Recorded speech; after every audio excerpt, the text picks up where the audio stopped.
es interesante el tema de la perspectiva de regulación y de la regulación en estos momentos, ¿no? Todos sabemos y comentábamos quizás hace un momento antes de iniciar el panel lo complicado que han sido estos meses y este año o estos últimos 2 años, ¿no? Y cómo eso ciertamente afecta a todo y sin duda afecta a la regulación. Pero yo preparando un poquito estas láminas hace unos días, pensaba que, y al revisar las láminas, que es bastante llamativo, aún pese a las cosas que nos han ocurrido, ¿no? Y a los comentarios que yo he oído por ahí de que el ambiente regulatorio energético pudiera estar un poquito muy sobrecargado o complejo. Yo creo que es por el contrario, ¿no? A mí me ha llamado la atención lo bien que hemos podido avanzar con un plan que era un plan previo, sin perjuicio de que ciertamente por las condiciones imperantes lo hemos debido agregar cosas, ¿no? Y las vamos a revisar algunas de ellas ahora. Por eso yo en esta lámina quería enfocarme principalmente en cómo veníamos al inicio, ¿no? O al principio, cuáles eran las metas regulatorias que teníamos como ministerio, como Comisión Nacional de Energía, como gobierno, y cómo esas metas se han ido cumpliendo, sin perjuicio de que entre medio ha habido que adaptarse a las circunstancias imperantes, ¿no? Avancemos, por favor. ¿Avanzaste ahí o no? Ahí. Entonces, como decía yo, había unos conceptos esenciales que fueron los que planteamos al inicio, ¿no? Y que yo creo que eran los ejes matrices de lo que iba a ser la gestión regulatoria y que tenía que ver principalmente con estos tres grandes aspectos que yo he puesto aquí, ¿no? Primero, energía cada vez más limpia, la descarbonización, avanzar hacia una matriz más limpia sin duda, y en lo posible ser pionero en establecer bases para comenzar a retirar la generación a carbón y avanzar hacia la carbono neutralidad. Todo el espectro de hacer más limpia nuestra matriz energética y en especial la eléctrica, era un eje principal, ¿no? Después estaba el tema de dar mayor decisión al consumidor.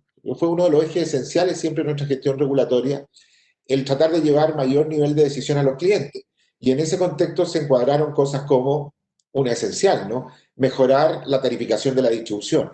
Recordemos que nosotros tomamos la regulación, digo nosotros, esta administración, de cara a un proceso VAT inminente, ¿no? A un proceso de cálculo de tarifa de distribución inminente.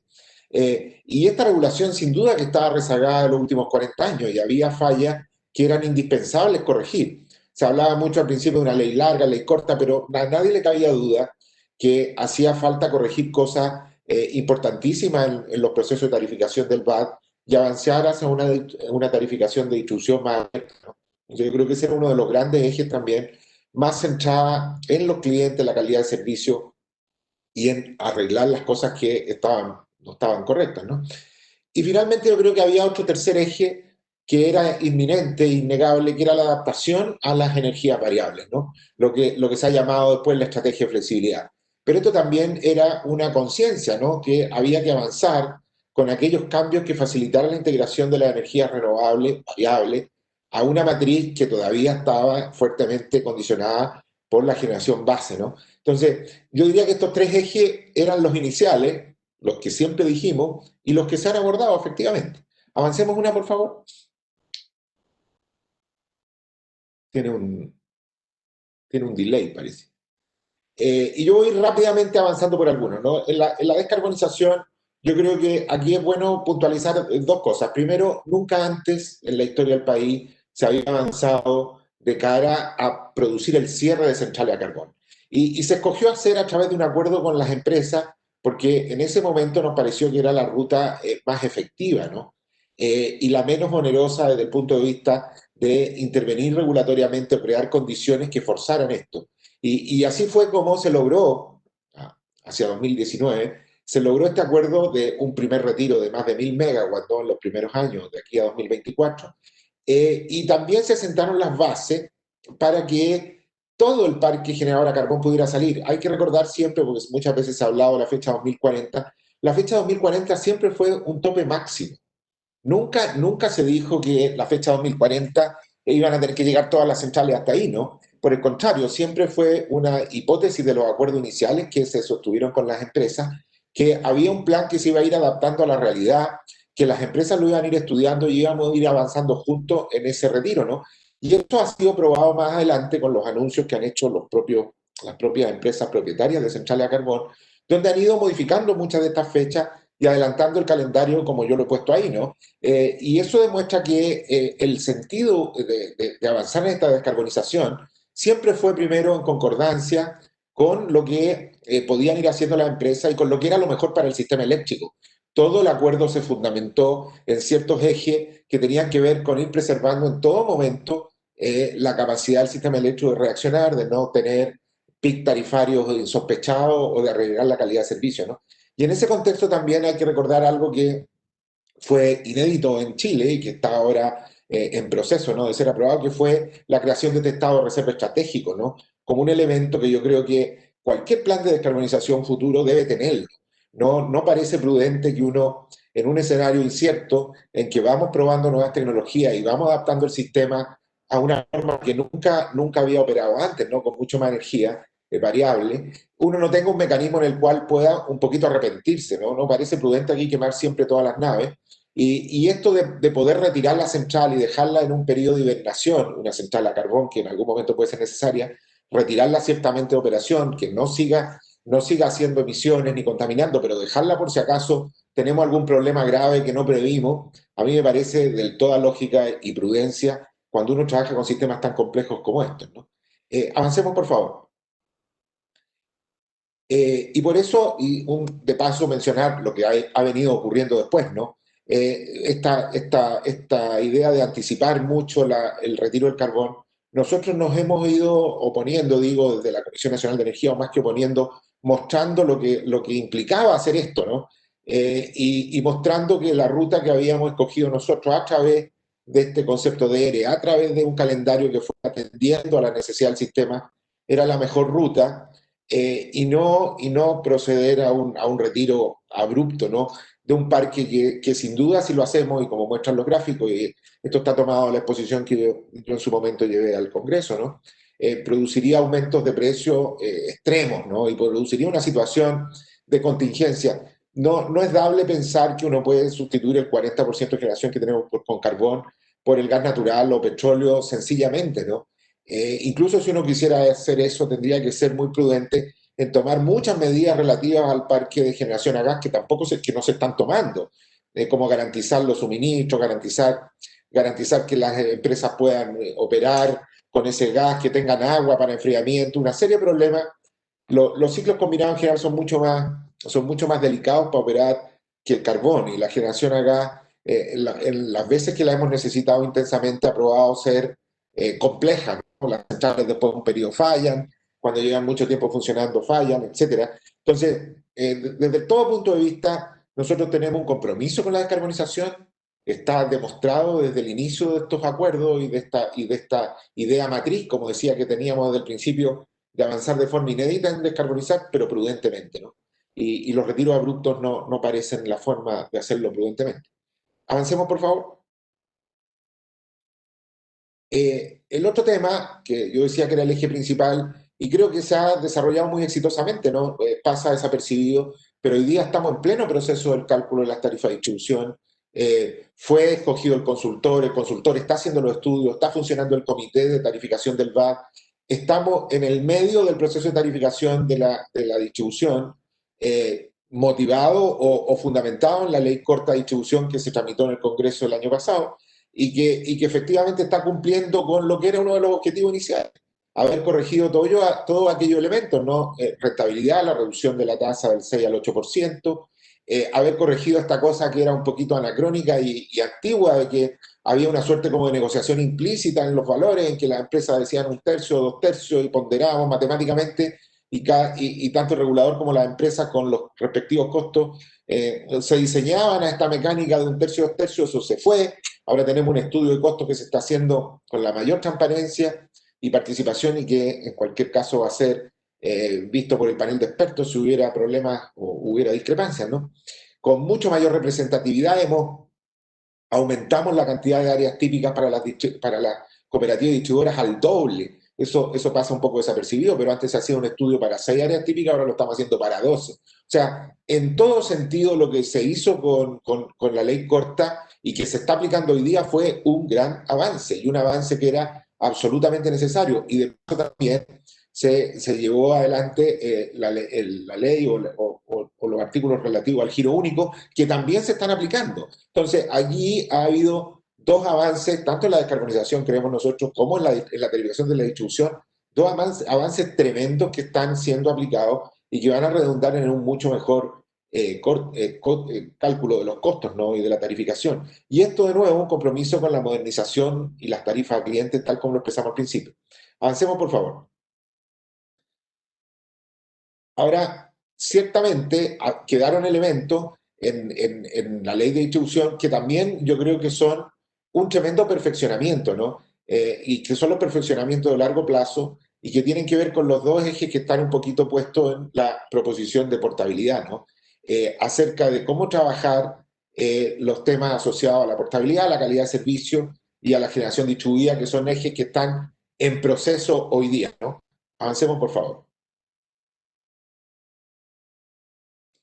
Y yo ahí me quiero referir a esta parte de la ley de distribución y que tiene que ver con lo que hemos llamado la ley de portabilidad, ¿no? Que no surge, como alguien ha dicho por ahí, como una cosa no premeditada o, digamos, aleatoria al contrario, está encuadrada, como ustedes ven, en el mismo plan original que tenía el trabajo de la ley corta primero y después tenía avanzar indudablemente con estos elementos que son tan necesarios, ¿no?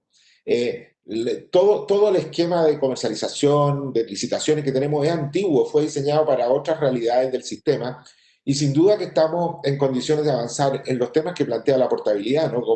Como la comercialización, la habilitación de la comercialización y el derecho a elegir de los clientes, los requisitos asociados a ello, la modernización de las licitaciones de suministro. Tenemos un esquema de licitaciones de suministro que está diseñado para cuando los proyectos centrales térmicas grandes o hidráulicas, ¿no? Con 5 años o más de anticipación, etcétera, no son cosas que están adaptadas a la realidad actual de proyectos que demoran a veces 1 año o 2 años en construirse y que requieren financiamiento, requieren apoyo en contratos.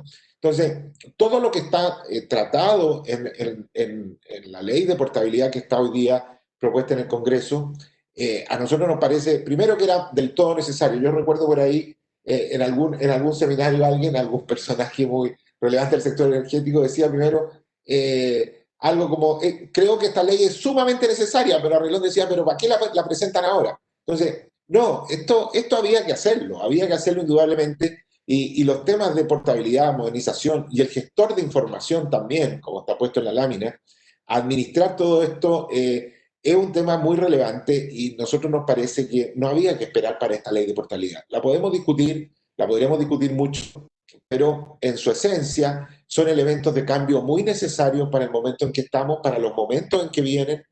Hay que recordar que en cierta manera la descarbonización y el avanzar hacia una matriz energéticamente más limpia también impulsa un poco esto porque hace que uno requiera más elementos de detalle de tarificación, más elementos de relación con los clientes, de gestión de información, más elementos en que el cliente comienza a ser más contestatario en el sentido de tomar las señales y responder, contestatario frente a las señales del sector eléctrico. Y todo eso requiere de una ley como esta, ¿no? Por lo tanto, la portabilidad no aparece como un algo anómalo, ni digamos, aleatorio, sino que aparece encuadrado enteramente en el plan original que yo les he mostrado. Avancemos. Ahora, claro, entre medio nos cayeron diversos problemas, ¿no? Y quizás de ahí a veces surge un poco esta idea de que los temas son muchos o de que tenemos muchos temas regulatorios en la mesa. Pero es verdad, ¿no? La situación de contingencia primero ocurrida en octubre del año pasado y después la misma pandemia y la fuerte fluctuación del tipo de cambio nos llevaron a esta necesidad de modificar o de introducir una modificación en la forma de la estabilización de precios, tanto de la generación, quizá la principal, como la transmisión y la distribución, ¿no? Yo aquí traje también un grafiquito que recuerda lo esencial que estaba detrás de la estabilización de precios, ¿no? Y que sigue estando, y que quizá poco se ha destacado, pero la estabilización de precios en sí, más que ninguna otra cosa, lo que trató de hacer fue adelantar responsablemente la rebaja que sabíamos viene en las tarifas con razón de la llegada de las energías renovables y otros casos, ¿no? Aquí había tres elementos que estaban presentes en la estabilización de precios, porque se ha criticado también por ahí que ha habido estabilización de precios para la transmisión o para la distribución. Pero la verdad es que enfrentado a la situación contingente que teníamos y a la presión natural, ¿no?, y legítima del sector consumidor de no ver alzas y alzas de precios en momentos tan difíciles para el país, no tenía ningún sentido, ciertamente, introducir alzas de tarifas que probablemente después iban a ser revertidas. Y es lo que nos estaba pasando primero con los precios de generación a nivel más macro, ¿no? Y se ve en la jorobita que tiene la curva esa al principio, es decir, escaparle a esta subida de precios en dólares y trasladar desde el futuro lo que sabemos va a ser la bajada de los precios de la energía con razón de las nuevas licitaciones y los nuevos contratos a partir de 2022-2023. Entonces, esto era una figura de corrección de las tarifas bastante obvia. Y algo parecido también pasó con los procesos de tarificación de la transmisión y de la distribución, donde era evidente que estando calculando un proceso de tarificación de transmisión que al menos desde la perspectiva ya de la tasa de descuento iba a dar en una reducción en algún elemento tarifario, no tenía sentido subir las tarifas para bajarlas después, ¿no? Entonces, todo el esfuerzo que se ha hecho en la estabilización de precios, si bien yo entiendo y entendemos perfectamente y hemos hecho todo lo posible por atenuarlo en el efecto en la empresa y ayudarlo al financiamiento de estas cantidades cuando ello ha sido necesario, pero todo el esfuerzo simplemente se ha traducido en adelantar efectos tarifarios que sabíamos venían y no en alterar el fondo y los principios básicos de la regulación, ¿no? Avancemos, por favor. Lo mismo con las otras modificaciones con la contingencia, ¿no? Nosotros creemos que la ley de servicios básicos, que se motiva y se origina primero en un acuerdo voluntario que el Ministerio de Energía trabajó con las compañías, ¿no? Es también un elemento necesario e ineludible frente a atacar la vulnerabilidad de nuestros clientes, nuestros consumidores y las familias chilenas frente a los problemas producidos por la pandemia, ¿no? Y creemos de nuevo también que al traducirse la ley o la ley de servicios básicos y el acuerdo base en una reprogramación de la deuda para el sector más vulnerable y no en una condonación de ella, sino que simplemente en dar las facilidades para que todo este sector más vulnerable pueda absorber la pandemia y las familias puedan salir de este momento tan difícil de la mejor manera posible, al menos desde el consumo eléctrico. Y yo no voy a repetir aquí lo que dice la ley, no, pero que está enfocada al 60% de los clientes más vulnerables, principalmente adultos mayores y otra población vulnerable. Esto tiene toda la lógica también. Es una lógica que la hemos observado en las regulaciones y en los mercados más adelantados y que se fundamenta ciertamente en las necesidades que nos ha traído la pandemia, ¿no? Por lo tanto, tampoco esto aparece como una cosa aleatoria, sino que aparece como una cosa necesaria, ¿no? Avancemos otra. Y finalmente la estrategia de flexibilidad, ¿no? Y aquí yo creo que hay que hacer un alto, porque también uno podría plantearse por qué la estrategia de flexibilidad parece ser que todos los otros elementos que estaban al principio, como decíamos, esta avanza un poquito más lento, es que esta es más compleja. Ciertamente ese es el problema, ¿no? Aquí tenemos que enfrentar desde varias alternativas el problema de dotar a nuestro sistema eléctrico de las capacidades para que pueda adaptarse a las energías variables y al crecimiento, ojalá cada vez más rápido, de las energías renovables en el sistema, ¿no? Y eso no es sencillo, primero porque siempre hay múltiples opciones para hacerlo, que intervenimos en el precio de la potencia, en los servicios complementarios, en la forma en que se maneja el gas. Entonces, hay un abanico y eso, por eso motivó que desde el Ministerio de Energía se invitara ciertamente a un panel de expertos a discutir cómo enfrentábamos este problema y se eligieran estos ejes, ¿no? Ejes que tienen que ver con el diseño del mercado para el desarrollo de un sistema flexible, que tienen que ver con un marco regulatorio para, para hacer esto de la flexibilidad y con la operación flexible también, ¿no? Entonces, aquí hay una serie de elementos que se están trabajando hoy día y que efectivamente yo creo que ha sido muy sabio traducirlo no en un cambio regulatorio per se, sino que en una estrategia de flexibilidad que aborde diversos aspectos de eso, ¿no? Y esos diversos aspectos se están trabajando hoy día. Tenemos instalada una mesa que está discutiendo cómo salimos de la inflexibilidad del gas, tenemos instalada otra mesa que está discutiendo cómo adaptamos el cálculo de la potencia o el cálculo de la potencia de suficiencia. Tenemos otras correcciones que se han estado haciendo en estos momentos de los servicios complementarios. Entonces, esto es un conjunto y un abanico de elementos en los que vamos a seguir trabajando y que, de nuevo, se encuadran con la estrategia inicial, ¿no? Y con un compromiso con la adecuada adaptación del sistema eléctrico. Avancemos. Entonces, como comentarios finales y para ir terminando, primero hemos ido avanzando progresivamente hacia una modernización del sector de energía conforme a los objetivos que nos planteamos al principio.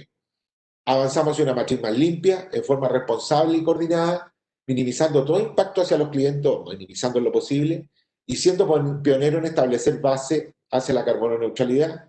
Estamos modernizando el sector de distribución, está ocurriendo hoy día, corrigiendo las fallas que presentaba el proceso y avanzando hacia una regulación abierta centrada en el cliente, ¿no? Y en materia de flexibilidad estamos integrando todas las herramientas y cambios que facilitan acelerar o aceleradamente la incorporación de energía renovable, abordando la problemática de la expansión, la operación, la transmisión. Es cierto que todos estos elementos, y siempre ha sido así en nuestro sector desde que yo me acuerdo, y yo me acuerdo desde hace harto tiempo, generan, por supuesto, movimientos de ingresos, generan cambios en las posiciones relativas de las empresas. Evidentemente, cuando uno está hablando de retirar el carbón, las empresas que tienen carbón lo resienten más. Evidentemente, cuando uno está trabajando con flexibilidades del gas, bueno, lo resienten las empresas del gas. Y sabemos que eso es así, digamos, hay una legítima defensa de las compañías de sus intereses, pero también hay un legítimo actuar del regulador, del ministerio, de nosotros como asesores y como participantes de estos procesos, de actuar en defensa, primero, del desarrollo eficiente y futuro del sector, en beneficio de los clientes y de los consumidores. Recordemos que aquí nosotros, en cierta manera, el ministerio y nosotros somos los defensores del consumidor un poco en estas materias, ¿no? Y en asegurarnos que las cosas se hagan bien, con eficiencia, siempre con respeto a la regulación, por supuesto, y de la mejor manera, ¿no? Ahora, claro, a causa de la contingencia y con el fin de amortizar los efectos económicos sobre los clientes, que era algo muy necesario, creo yo creo que si comparamos con la serie de medidas que ha habido en otros aspectos relativas a la contingencia, el haber estabilizado las tarifas eléctricas de la manera que lo hicimos es prácticamente es una de las cosas, digamos, más obvias que correspondía hacer, y yo creo que se ha sido hecho en muy buenos términos. Hemos considerado mecanismos transitorios que permitan adelantar los beneficios de ingreso de nuevos contratos y estabilizar precios junto con otorgar el beneficio de dar facilidades para el pago, ¿no? Son dos elementos sencillos. Los procesos tarifarios siguen adelante. Recordemos que en este momento hay en ejecución al menos dos grandes procesos tarifarios que están afectando a toda la transmisión y a toda la distribución. Está la valorización de la transmisión y la valorización del VAT, dos procesos que van a dar sus resultados hacia mediados, fines del próximo año, y que esto está en curso, ¿no? Y de cara a futuro, yo creo que no hemos alterado grandemente la senda, vamos en una senda correcta, la modernización del sector y siempre con foco, por supuesto, en los consumidores. Eso. Muchas Muchas gracias. gracias. No sé si me pasé un poquito el tiempo, disculpen. Pero está perfecto, José, qué importantes reflexiones, y lo mejor es haber conocido un poquito más en profundidad todos los aspectos generales en estos términos. Y también comprender que desde las intenciones hasta la estrategia, la Comisión Nacional de Energía está centrada en la transición energética, centrada en las personas. Así es que para nosotros es un placer escuchar y luego después conversar con algunas preguntas que Bien. tenemos y otras que habrán de nuestros invitados. Es el momento entonces ahora de escuchar a nuestra segunda expositora, Paula Hartung. Paola es ingeniero civil eléctrico y magíster en Ingeniería Industrial de la Pontificia Universidad Católica de Valparaíso. Actualmente es directora de Asuntos Regulatorios de AES Gener para Chile y para Colombia. Recientemente, Paola fue electa como vicepresidenta de la Asociación Chilena de Energías Renovables y Almacenamiento, ACERA, y como directora de la Asociación Chilena de Derecho y Regulación de la Energía, ADEREM. Muy bienvenida, Paola. Hola, muy buenos días, muchas gracias. ¿Me escuchan bien? Yo creo que todo. Excelente, Perfecto. perfecto. Bueno, agradecer primero la invitación de WEC. Yo tengo una presentación muy cortita. La idea, como se llama el seminario, tiene que ver con perspectivas. Yo la verdad es que voy a dar una perspectiva respecto a los temas regulatorios, un poquito distinta a la que vimos recién de parte del secretario ejecutivo, más bien complementaria y sin entrar tanto en el detalle, pero sí haciendo una revisión del camino recorrido en la regulación eléctrica chilena y cómo podríamos ver el futuro de los años que se vienen en función de las cosas que están pasando y obviamente el contexto también que tiene relación con el estallido social y con el tema del coronavirus. ¿Podemos pasar a la primera lámina?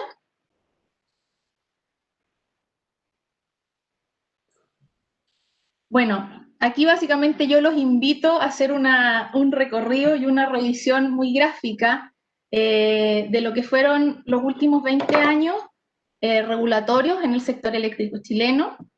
Aquí básicamente vemos que desde el 2004 al 2016 vamos recorriendo un camino donde se ve claramente la incorporación gradual de normativa que fue logrando varios objetivos.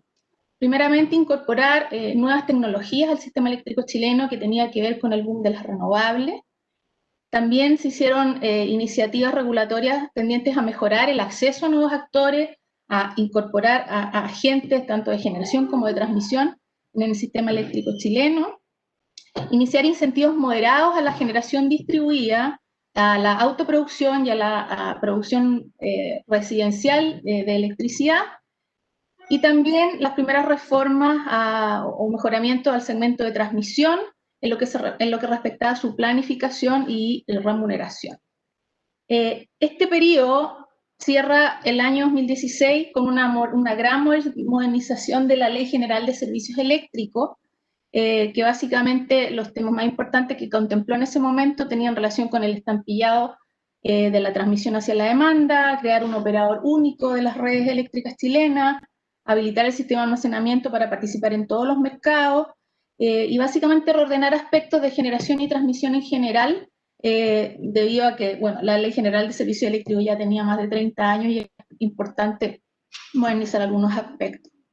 Luego, entre el periodo que va desde el 2016 al 2018, debían hacer una serie de nuevos reglamentos asociados a esta nueva ley de transmisión.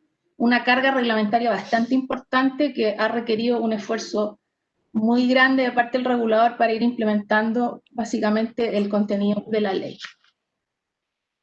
Bueno, este recorrido, que se ve en el camino, fue interrumpido por dos eventos que tienen relación con el estallido social y posteriormente con la crisis sanitaria del coronavirus. Si yo miro el recorrido, yo podría decir que quedaron pendientes, primero quedó pendiente en ese momento la gran reforma a la distribución, reforma que debe tener consistencia con todas las otras adecuaciones que se han hecho y que requieren los tiempos actuales, y también quedó pendiente en ese momento continuar explorando mecanismos para los objetivos de diversificación de la matriz energética chilena que abarcaran la industria completa y no solo la generación. Hoy día estamos muy enfocados en que el problema de las emisiones solo tiene que solucionarlo el segmento de generación de la industria eléctrica, pero yo creo que va un poquito más allá la solución al problema. Luego nos vamos al periodo 2019 y 2020, que fue lo que recientemente nos resumió José, donde parte con, bueno, una ley con este fondo de estabilización tarifaria, con un amplio universo de beneficiarios. Hay un fondo que los generadores disponen respecto de este proyecto de ley en su momento de 1.350 millones de dólares, y básicamente, bueno, José explicó muy bien el mecanismo ahí. Luego viene la ley de servicios básicos, donde ya el universo de beneficiarios más bien acotado.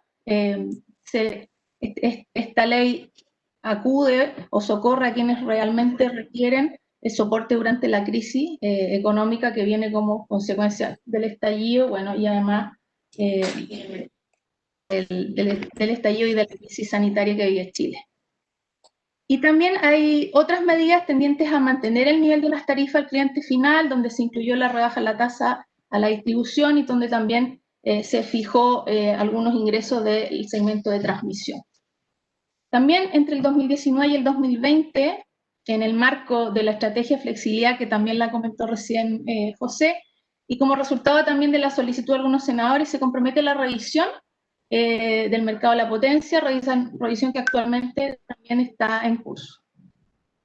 Por otro lado, se inicia también en este periodo la reforma de la distribución, se inicia con la liberalización de los clientes regulados, Bueno, según varios, no era el aspecto más relevante con el cual iniciar esta reforma de la distribución. Yo estoy repitiendo lo que dicen algunos, no es que yo particularmente piense eso, pero sí hay algún cuestionamiento respecto a la prioridad de cómo iniciar esta reforma de ley.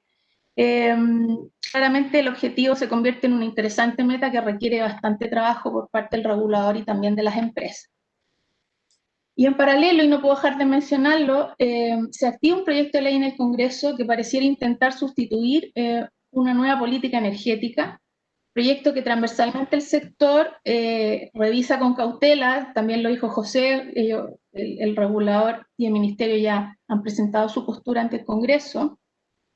¿Y por qué se revisa con cautela? Porque este proyecto adolece de aristas técnicas y económicas que son necesarias para mantener un mercado eléctrico sano en transición a una matriz más renovable. O sea, no por mucho madrugar se amanece más temprano, entonces es necesario también que este proyecto sea analizado con mucha profundidad en las etapas que viene para ver cómo avanza y yo creo que hay que estar muy pendiente de los efectos que tiene, no solo en las empresas que se tendrían que ver obligadas a cerrar en X años sus plantas, sino en el efecto que eso produce en el resto del mercado. Y hablo del mercado completo, y hablo del segmento de generación, en los requerimientos a los segmentos de transmisión, etc. Así que esa es como una mirada, y bueno, y otras iniciativas que se dan en este periodo tienen que ver con la electrificación de la calefacción, la estrategia del hidrógeno verde, electromovilidad, todos son temas que han tomado la agenda estos últimos 2 años. Ahora bien, si ustedes miran todo este camino y el recorrido, 2019 y 2020 se convierten en un periodo de regulación más bien reactiva en un contexto social y sanitario muy demandante, nunca antes visto, como lo dijo José, muy complejo. Yo creo que se enfrentó el problema en forma pragmática, pero podríamos también decir que es como una regulación de emergencia, o sea, se tuvieron que aplicar ahí algunas cosas que fueron en su momento soluciones innovadoras, pero no necesariamente es como se tiene que hacer la regulación para el largo plazo. ¿Ah?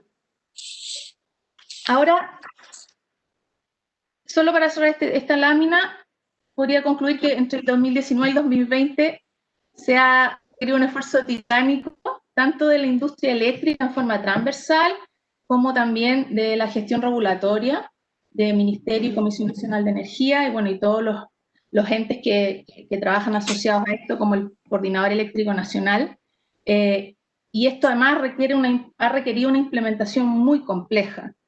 Implementación aquí en reglamentos, resoluciones reglamentarias, normas técnicas, procedimientos, también las fiscalizaciones de algunas de las medidas, el monitoreo y eventuales correcciones que haya que hacerle, porque en realidad siempre se va con la mejor solución disponible en el momento y se toman las decisiones con la mejor información que uno tiene en el momento también. Pero ahora me gustaría hacer un alto aquí y pasar a la próxima lámina. Y ahora, pasando esta contingencia, este periodo complejo que tuvimos que vivir como sector, la idea es como mirar hacia adelante, y esto yo creo que más bien aplica para cualquier regulación, no estoy hablando del caso particular de Chile, pero para cualquier regulación vale la pena analizarlo. Yo por supuesto que no tengo las soluciones, pero creo que es importante mirar esta perspectiva, y hay 3 preguntas que como sector yo creo que debemos hacernos. Post-crisis, y también pensando en este concepto de la reactivación sostenible. Y la primera es qué, en el sentido de qué queremos, para dónde vamos, o sea, qué es lo que vamos a tomar. Teníamos una política energética, después teníamos la ruta energética, que fue una actualización más bien de la política energética. Pareciera que existir una nueva meta, por decirlo así, de diversificación, que no es ni la una ni la otra. Está la carbono neutralidad también, pero también hay una inquietud ciudadana, ambientalista, respecto a lograr este 100% en algún momento en Chile. Entonces, en el fondo, tenemos primero que definir qué es lo que queremos, o hacia dónde tenemos que ir. Esa es como la primera gran pregunta que hay que hacerse. Y hacia dónde tenemos que ir importa mucho el cómo.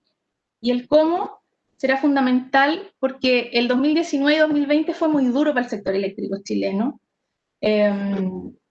Yo creo que lo primero es que todo lo que se haga aquí en adelante tiene que resguardar el valor de la industria eléctrica en Chile.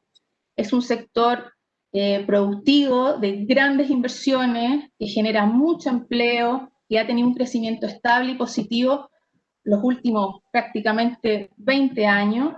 Y bueno, el sector eléctrico chileno es una industria, no es una ONG. Acá hay empresas, hay trabajadores, nosotros generamos un producto que es una necesidad básica, entonces hay que cuidar mucho esta industria. Por eso que los cambios de monetizaciones que se consideren adecuados tienen que ser con un debido proceso de adaptación, con transitorios importantes. Si se van a aplicar desincentivos, si se van a aplicar, por ejemplo, nuevos impuestos o impuesto verde, el mismo ERE, el cambio en la remuneración al mercado de potencia, todas estas iniciativas tienen que tener periodos de adaptación que permitan que el mercado se adapte y que no impliquen estos shocks de precio que comentaban José en su presentación anterior. También aprovechar al máximo los recursos existentes, no solo los recursos naturales, sino que todos los recursos existentes, tanto en transmisión como en generación, que hoy día están disponibles en el sistema. Y por último, bueno, lograr que el beneficio del consumidor debe ser un cambio positivo, que es producto de estas iniciativas que mejore la eficiencia y la competitividad de la industria, pero el menor precio debería ser una consecuencia de las medidas que se adopten y no un target en sí. O sea, la idea es que un precio más eficiente para el mercado, para nuestros consumidores, sea una consecuencia de una buena medida, de una buena política, de una buena iniciativa o de una buena meta. Y finalmente el para qué, yo creo que acá vamos a estar todos de acuerdo, deriva de todos los puntos anteriores, primero de todo, lograr un costo justo de energía limpia para los consumidores. Chile se ha convertido en un polo de inversiones renovables muy exitoso y hay que mantener este éxito y explotarlo aún más. Esto claramente afectará positivamente a todas las industrias chilenas, o sea, no solamente a la industria eléctrica. ¿Cómo? Con precios más eficientes, mejorando sus huellas de carbono, agregándole competitividad a su producto. Y en ese sentido, la industria eléctrica es un socio estratégico de todas las otras industrias presentes en el país. Y bueno, siempre fuimos referentes, ese camino que ustedes vieron recorrido en mi lámina anterior, ha sido un muy buen ejemplo para todos los países y a mí siempre me lo mencionan cuando yo voy a exponer con colegas de otras nacionalidades. Y yo creo que nosotros tenemos que continuar siendo referente para la región y yo creo que a nivel mundial podemos ser referentes para una descarbonización también o por una diversificación de la matriz, porque sin duda que somos de los países que están avanzando más fuertemente en este caso, con medidas muy específicas, hemos sido muy concretos. Como dijo José Venega, el acuerdo público-privado ha sido muy exitoso y hay otras medidas que seguramente se seguirán adoptando, pero que no sean impuestas, sino que sean fruto de un análisis correcto de cómo llegamos a esa nueva meta, que sea la que sea, la carbono neutralidad, al 100%, el 80%, lo que sea, pero que se llegue a ese punto en una forma responsable, segura, sustentable y sostenible. Eso por ahora. Muchas gracias. Muchas gracias a ti, Paula, por esta interesante exposición, que como para qué, las preguntas más importantes que debemos hacernos, esfuerzo titánico, que el World Energy Council conoce perfectamente el esfuerzo de todos los actores del sistema energético en esta crisis prolongada que viene desde el 2019. Así es que muchas gracias por el análisis. La ruta, la carretera es tan gráfica para entender que esto es un proceso y no es una cosa de un día para otro. Así es que muchas gracias por tu exposición. Ya daremos paso al panel de conversación y ahora contaremos con la última exposición de nuestro invitado Danilo Zurita. Para quienes no lo conocen, Danilo es ingeniero civil, electricista de la Universidad Técnica Federico Santa María, diplomado en regulación económica y magíster en regulación económica, ambos en la Universidad Adolfo Ibáñez. Danilo posee más de 13 años de experiencia en el sector eléctrico y con un destacado paso por el CEDEX-SIN y la Comisión Nacional de Energía. Hoy se desempeña como director ejecutivo de GPMAG y le damos la más cordial bienvenida. Bienvenido, Danilo.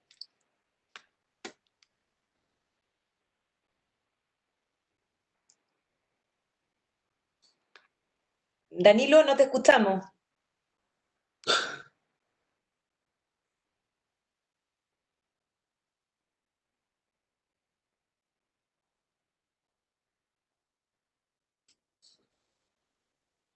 A ver, Danilo, Algo pasa. algo ocurre con el audio. La nueva plataforma de hoy. Ahora sí, ahí Ahí sí. Ya, perfecto. Voy a volver a compartir pantalla. Ya, ahora sí. Perdón por el impasse tecnológico. Muchas gracias, Trinidad, por la presentación.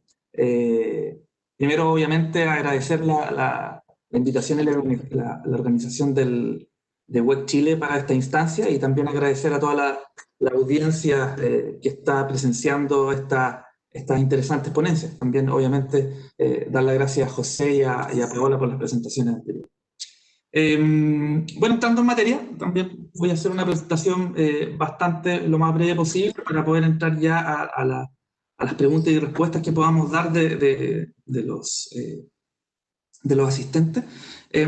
Lo primero que quería hacer era presentar un poco al gremio de pequeños y medianos generadores. Nosotros hoy por hoy somos 18 empresas socias, que entre nosotros tenemos cerca de 3.500 megawatts instalados en el sistema eléctrico nacional, alcanzando cerca del 15% de la capacidad de este mismo. La gracia del gremio es que somos bastante diversificados en tecnología. Tenemos centrales hidroeléctricas, de bioenergía, eólicas, solares, fotovoltaicas y también térmicas. Y uno también de los conceptos importantes que buscamos es ser bastante rigurosos en nuestro análisis de manera técnica para así mejorar la regulación y, en fin, todo el desarrollo del sector. Entrando ya en materia, la pregunta que nos convoca acá es como, en el título de este webinar de perspectivas en regulación, es cuáles son los principios que tenemos que tener en cuenta al momento de regular un mercado, y un mercado tan especial como es el sector eléctrico, ¿ya? Y quizás lo primero que podría saltar a la palestra, y es algo que han mencionado los dos expositores anteriores, es que hay que tener en cuenta el contexto. Y si hacemos una radiografía del contexto actual, por ejemplo, de qué es lo que nos está movilizando hoy por hoy para las modificaciones o el análisis regulatorio que estamos haciendo, podemos hacer un breve repaso. Primero, efectivamente estamos en una pandemia mundial y que afecta de manera importante a Chile, y que en el sector eléctrico ha visto los efectos dentro del desarrollo del mismo. Hay efectos en la economía, ¿ya? En las personas, en su capacidad económica, y también obviamente eso impactó derechamente en el consumo energético. Por otro lado, ¿qué otro ingrediente podemos agregar a este contexto? La situación social que hoy día vivimos. Hay una comunidad que demanda mayores servicios, no solamente eléctricos, y también a un menor costo, a un costo justo, ¿ya? Entonces esto también lo tenemos que tener muy en presente cuando hacemos este análisis de la contingencia actual. Por otro lado, esto no es obviamente algo que es de este año en particular, sino que también se viene analizando desde hace bastante tiempo, es cómo el sector eléctrico asume los desafíos acerca de la sustentabilidad y el proceso de descarbonización que estamos viviendo. Hay desafíos operativos, tecnológicos y regulatorios en que tenemos obviamente que hacer frente, y ya también las presentaciones anteriores han hecho bastante detalle en ellos mismos acerca de flexibilidad, de un proceso adaptativo del sistema hacia la descarbonización en una matriz sustentable. Y por último, algo que también hay que tener en cuenta es que estamos también experimentando algunos ajustes regulatorios hoy, los resultados de ajustes regulatorios que se hicieron hace un par de años. Por ejemplo, en la planificación de la transmisión a raíz de la ley 20.936, también en la misma ley un nuevo esquema de servicios complementarios, y obviamente cuando estamos un poco con esta, se podría decir, novedad frente a los primeros resultados, también tenemos como la inquietud de resolver las cosas que estamos viendo de manera más rápida, de hacer los ajustes finos, se podría decir, a estos nuevos procesos que estamos experimentando. Quizás también podríamos poner dentro de estos cuatro, obviamente no son los cuatro únicos ingredientes que hay que tener dentro del contexto, sino también obviamente ruido externo de otros procesos también que se dan en el Parlamento, como la descarbonización acelerada, por ejemplo, ahora restricciones a un proyecto de ley acerca de centrales hidroeléctricas, etcétera, etcétera. Todo esto lo podemos mezclar y ver cómo lo tomamos y lo asumimos para el desarrollo y la regulación de nuestro sector. Entonces, ahora podemos volver a la pregunta anterior, o sea, ¿qué principios tenemos que tener en cuenta al momento de regular un mercado si es que ya tenemos el contexto? Y la verdad es que nosotros como gremio también queremos aportar a esta discusión a través de 4 pilares básicos, que procedo a detallárselo a continuación. El primero es certeza jurídica, ¿ya? La certeza jurídica no debe entenderse como un status quo, ¿ya? Sino como procesos que deben reconocer que este es un mercado y un sector que es muy intensivo en infraestructura. Y sabemos cuánto son los periodos de ¿cómo se llama?, de recuperación de estas centrales, líneas de transmisión, etcétera, todo el equipamiento que conforma y toda la estructura que conforma el sector eléctrico, ¿ya? Esto es un punto muy importante que debe tomarse en cuenta prácticamente en casi todos los procesos que nosotros llevamos en cuenta, y un ejemplo muy claro, y que ya, insisto, lo hemos visto en las presentaciones anteriores, es la descarbonización acelerada. Es innegable que todos estamos en el proceso y muy comprometidos con el proceso de descarbonización, pero efectivamente hay que buscar cuáles son las mejores herramientas para que esto se lleve a cabo. Y uno de ellos debe ser la certeza jurídica.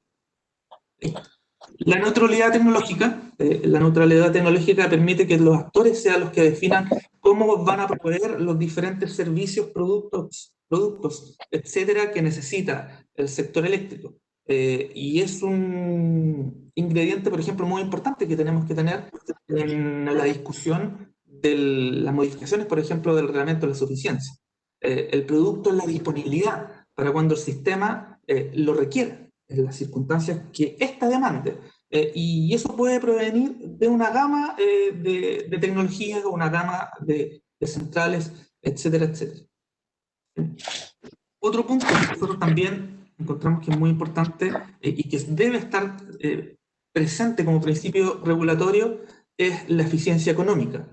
Cómo damos las mejores señales a los agentes para que estos las puedan hacer propias y así poner sus recursos a disposición del sistema. Eso también lo estamos viendo, a manera de ejemplo, en la estrategia de flexibilidad. Cómo damos las señales adecuadas a través de las herramientas que tenemos disponibles y las herramientas que podemos desarrollar también. No es un problema a veces técnico, es un problema que a veces es más adaptativo y que tenemos que tomarlo con esas características. ¿Dónde ponemos los incentivos a el sector, no solamente al sector de generación, sino que a todos los actores, para que ellos puedan proveer los recursos de flexibilidad pensando en las necesidades futuras que el sistema tiene? Y por último, uno también, no es que por estar al último sea el menos importante, es la competencia, ¿ya? La competencia para que todos los actores puedan desarrollarse en igualdad de condiciones en este sector y poder proveer al sistema de sus productos, ¿ya? No solamente en abrir las puertas, sino que mantenerlas, en el sentido de que todos tenemos que tener acceso, por ejemplo, a información, a las características que permitan efectivamente el desarrollo de todos los actores ¿cómo se llama?, en igualdad de condiciones, que es básicamente lo que había dicho el presidente. Y ahí hay varios puntos que hoy día estamos desarrollando como sector, lo podemos ver en el panel de expertos, cómo se ha estado discutiendo acerca de la competencia en servicios complementarios y cómo eso incluso puede afectar a otros mercados, por ejemplo el de la energía, y también algunos parámetros técnicos y otras cosas que tenemos que mejorar en el caso, por ejemplo, del gas natural y flexible, de mínimos técnicos y otros puntos que afectan la competencia hoy por hoy. Entonces, a manera de resumen de lo que acabo de comentar, es que efectivamente el contexto es importante, pero también tenemos que ponderar las características propias del sector. ¿Y cuáles son esas características propias? Es lo que hemos estado mencionando. Es un sector intensivo en inversión y en infraestructura. Y eso debe tenerse en cuenta. Es una actividad a largo plazo. Por lo tanto, los tiempos bajo los cuales se desarrolla las modificaciones de la regulación y la evaluación de lo que ya tenemos tiene que tener en contexto y en vista ese punto. Y en último lugar, es que nosotros somos un sector que es primordial para el desarrollo de nuestro país. Por lo tanto, tenemos que combinar todos estos puntos juntos con el contexto y así avanzar en las herramientas que nos van a permitir desarrollar el sistema para los próximos 10, 15, X años hacia el futuro. Y con eso cierro la presentación y muchas gracias nuevamente a la atención de los participantes, así como la invitación de WEC. Así que muchas gracias. Muchas gracias a ti, Danilo, por tu interesante exposición. Bueno, y en este momento los dejamos en el panel de conversación, la segunda etapa de este encuentro, y este panel será moderado y conducido por Patricia Méndez. Patricia Méndez es abogada de la Universidad Diego Portales, diplomada en Medio Ambiente y Recursos Naturales de la Universidad de los Andes, y cuenta con una especialización en planificación y gestión de intervenciones de cooperación para el desarrollo. Posee más de 8 años de experiencia tanto en el sector público como en el privado, a lo largo de los cuales se ha desempeñado asesorando en asuntos corporativos y eléctricos. Además, estamos muy contentos porque que Patricia nos acompañe, ya que ella es miembro de la segunda generación del programa de liderazgo femenino Women in Energy WEC Chile. Muy buenos días, Patricia. Buenos días, Trini. Gracias por la presentación. Buenos días a todos y todas. La verdad es que estoy encantada de que me hayan invitado a participar en este conversatorio y no puedo esconder un poco los nervios que me produce estar frente a la calidad de panelistas que tenemos el día de hoy y que bueno, después de haber escuchado estas 3 interesantes y contundentes exposiciones que acaban de realizar, damos paso a este segundo bloque de este conversatorio en el que vamos a conversar acerca de algunas preguntas que fui tomando apuntes respecto a las presentaciones que ustedes realizaron y además aprovecho a todos los asistentes que están escuchando este conversatorio de poder realizar sus consultas o sus inquietudes a través del chat o a través de la aplicación de Q&A que está disponible para que puedan realizar las preguntas que posteriormente le vamos a hacer a los panelistas. Quedé muy atenta respecto de los últimos cambios regulatorios que mencionó José en su presentación y que la verdad se han ido sucediendo muy rápidamente en el último tiempo y quizás alguno de estos que también nos ha llamado mucho la atención es el tema de los servicios complementarios. Y en relación a eso, José, a mí me gustaría preguntarte, ¿qué mejoras ha realizado la CNE para lograr la realización de las subastas de estos servicios complementarios? Sí, gracias, Patricia. Sí, yo lo mencioné ahí brevemente lo de los servicios complementarios, ¿no? Pero la verdad es que los servicios complementarios es una pieza bien importante dentro de cualquier estrategia de flexibilidad, porque tiene que ver justamente con toda aquella gama de servicios que pueden ser paralelos un poco a la producción pura de energía y que van ayudando a moldear un poco la operación del sistema, ¿no? Y cómo diferentes tecnologías pueden participar ahí. Recordemos que los servicios complementarios a través de un sistema de subastas, es algo que se inauguró recién este año, ¿no?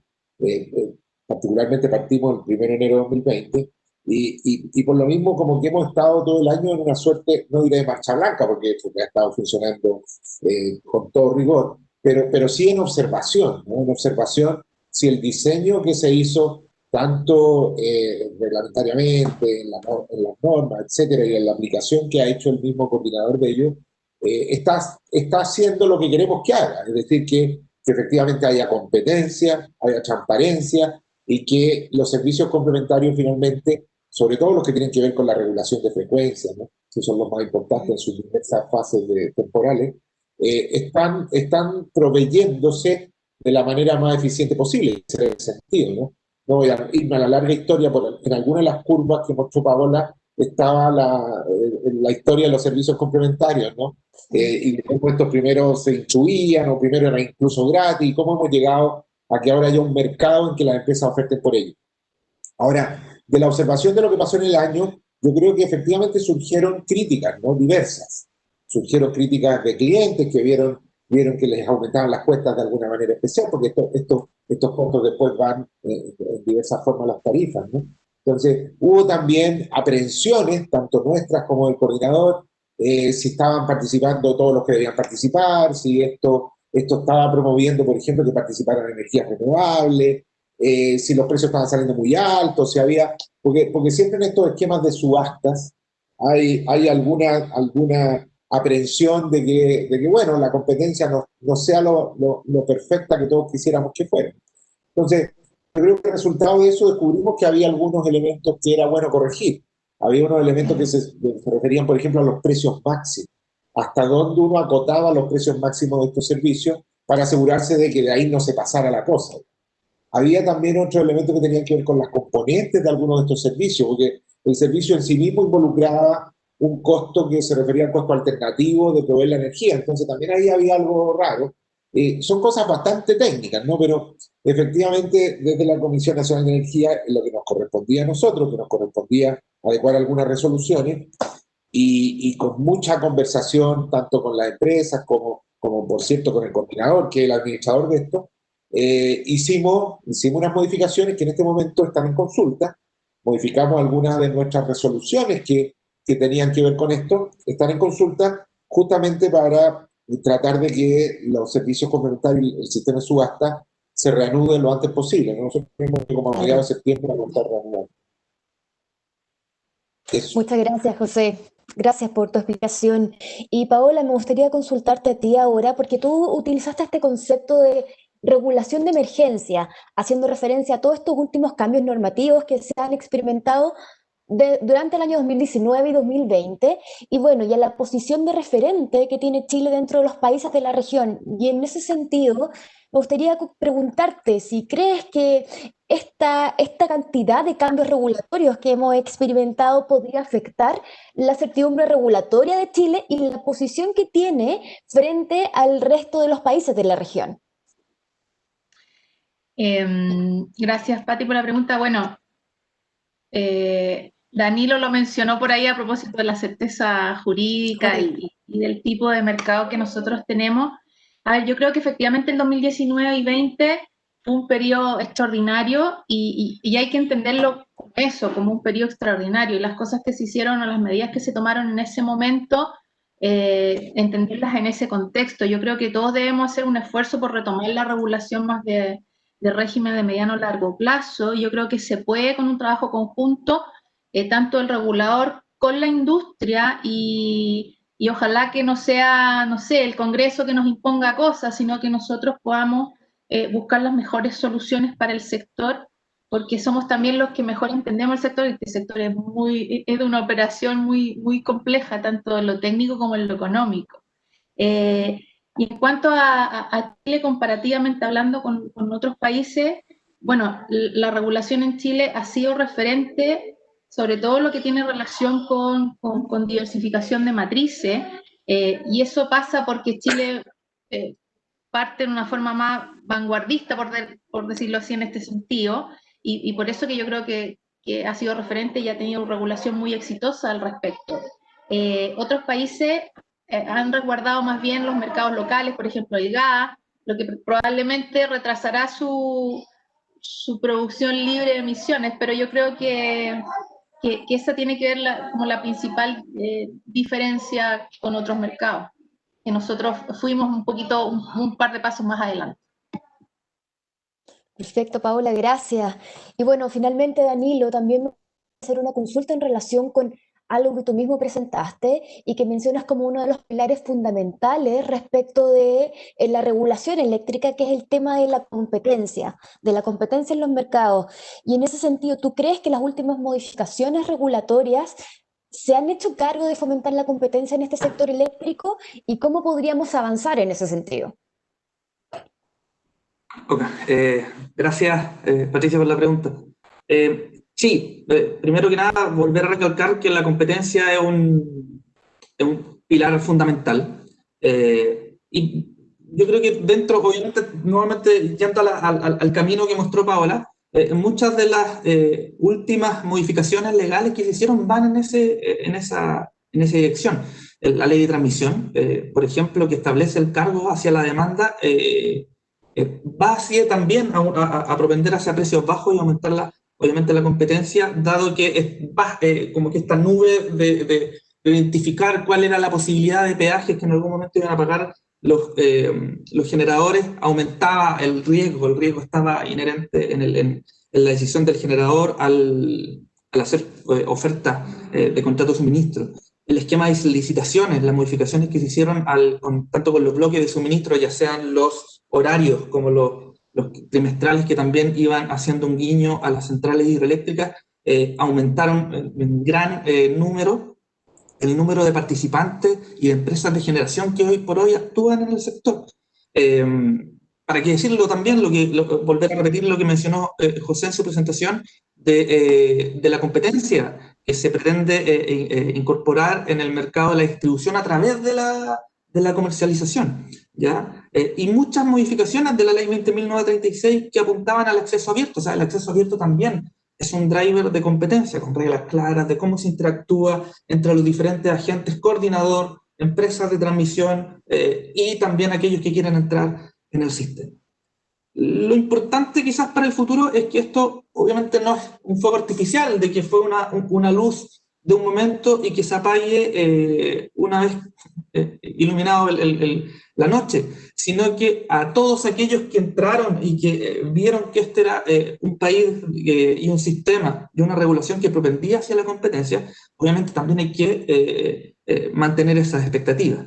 Y en ese sentido hay muchos desafíos que nosotros tenemos de ir evaluando constantemente las condiciones de competencia en el sector, que la competencia en sí no sea, efectivamente tiene que ser una motivación, pero cuando no está, también hay que tomarlo en cuenta.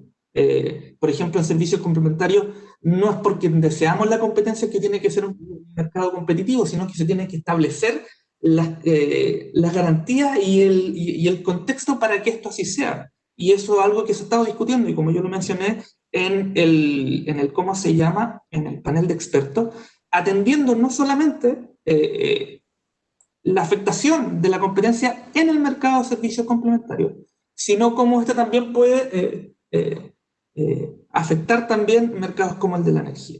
Tenemos hartos desafíos, quizás de detalle, algunos un poco más profundos en la competencia, pero lo importante es que esta luz, como se podría decir, de este fuego artificial, que no sea eso, y que nuestras acciones se sigan manteniendo para seguir fomentando y manteniendo los niveles de competencia adecuados para que ingresen nuevos actores, pero también para que los existentes puedan seguir participando en igualdad de condiciones. Muchas gracias. Gracias, Danilo. Bueno, ahora vamos a pasar a algunas preguntas que han hecho las personas que están viendo este conversatorio. Y aquí tenemos a Andrea López, que la verdad está muy participativa, haciendo bastantes consultas. Y una de ellas dice relación con cómo se visualiza el mercado eléctrico a largo plazo para los pequeños generadores eléctricos. No sé si a alguno le gustaría por responder esa consulta. Danilo, quizás tú que representas al gremio de los pequeños generadores, quizás es indicado para ti. Sí, estaba como un poco dirigida, estaba esperando que si es que alguno quería Sí, que alguien se pronunciaba. pero sí, no, pero como yo la pregunta, pues efectivamente por el detalle de la misma, que es cómo vemos el desarrollo del sistema para los pequeños y medianos generadores. A ver, ¿cuál es la característica que nosotros tenemos frente al mercado? Efectivamente, ¿qué es lo que nos hace distinto como pequeños y medianos?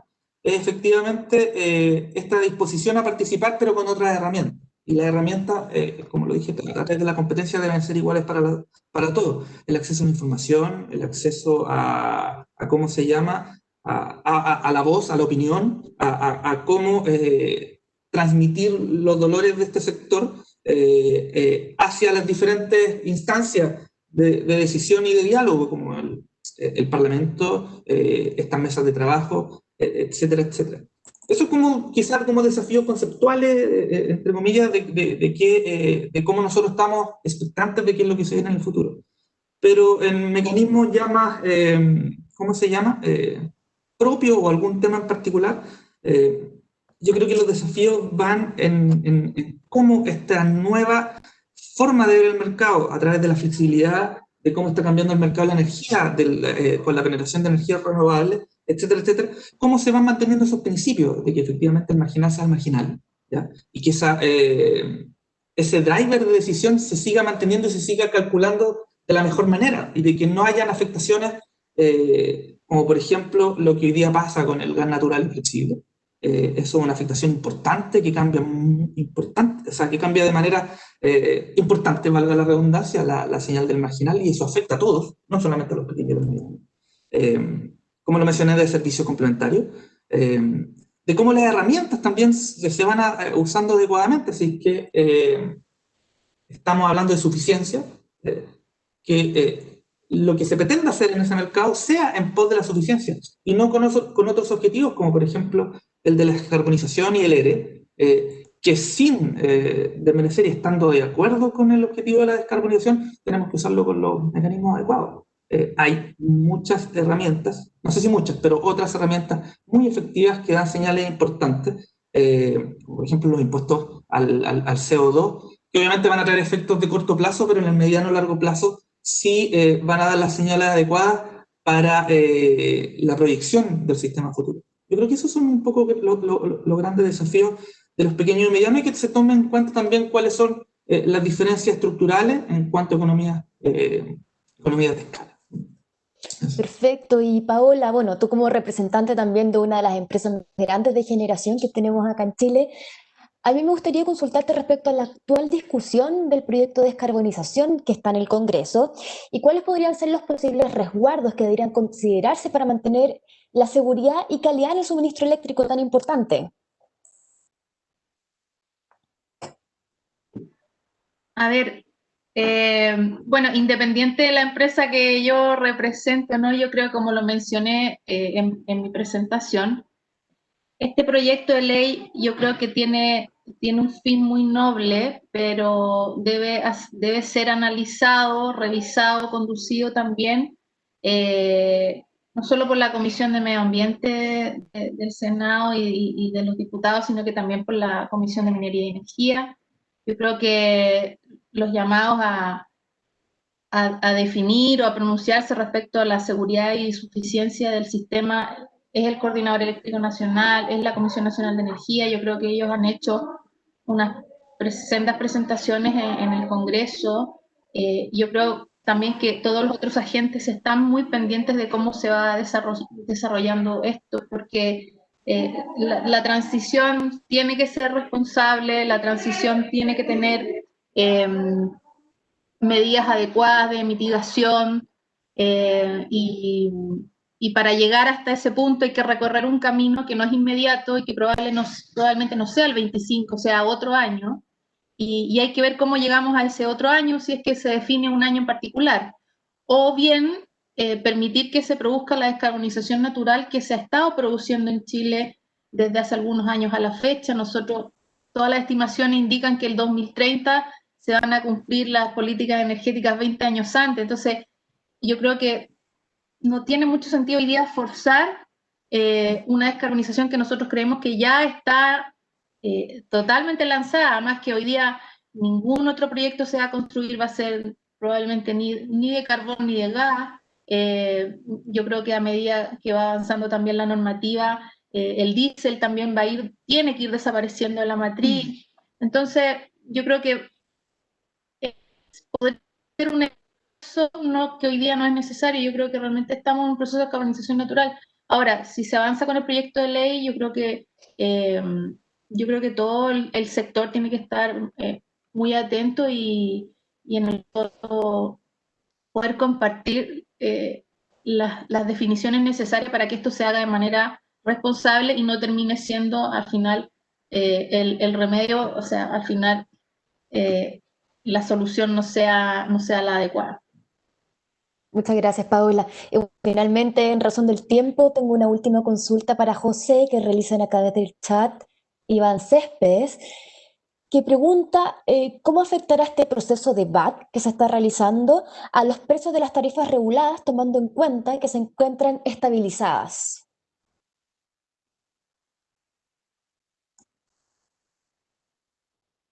Ahí está José. Te escuchamos. Es que Ahí estaba estoy. sin el micrófono, perdona. Las tarifas reguladas se encuentran estabilizadas transitoriamente, ¿no? Y los procesos de estabilización que fueron definidos en ley o en los cálculos son transitorios. Y uno de los fines de esa transitoriedad en cuanto a la tarifa de distribución es justamente el cálculo del nuevo VAT, ¿no? La estabilización de la tarifa de distribución que está por ley se acaba cuando aparecen las nuevas tarifas de VAT y se producen las reliquidaciones respectivas. Entonces eso está definido en la ley. Yo quería aprovechar y ahí muere, ¿no? Yo quería aprovechar de referirme también, sí, a esto de la transición y la certeza jurídica, ¿no? Mm, Yo creo que no podemos dejar de notar que el mundo va cambiando muy rápidamente, nuestro sector eléctrico también. sí. O sea, cosas como que hay cada vez un mayor interés en avanzar más rápido con la descarbonización, con la carbono neutralidad, es un hecho. Lo decía Paola, oye, ya vamos adelantados respecto a lo que pensamos hace 5 o 10 años, y probablemente hay que adelantarse más. Entonces, yo creo que no hay que asustarse con eso. Claro, hay que hacerlo prudentemente, yo ahí coincido. Yo tengo confianza en que en estos temas que son, al final terminan siendo tan claros físicamente y económicamente, es difícil no terminar haciéndolo bien. Yo creo que la prudencia imperará y encontraremos una ruta de descarbonización adecuada y prudente, ¿no? Pero hay que hacer los cambios, siempre hay que hacer los cambios. No podemos tener una tarificación de distribución de hace 40 años, no podemos seguir tratando el gas natural como cuando era casi uno de los principales insumos, ahora no lo es. Hay una serie de cosas que van cambiando y que la regulación, si bien tiene que ser estable y dar certeza, tiene también que irse adaptando. Y yo creo que eso hay que hacerlo y hay que hacerlo bien, y en eso está.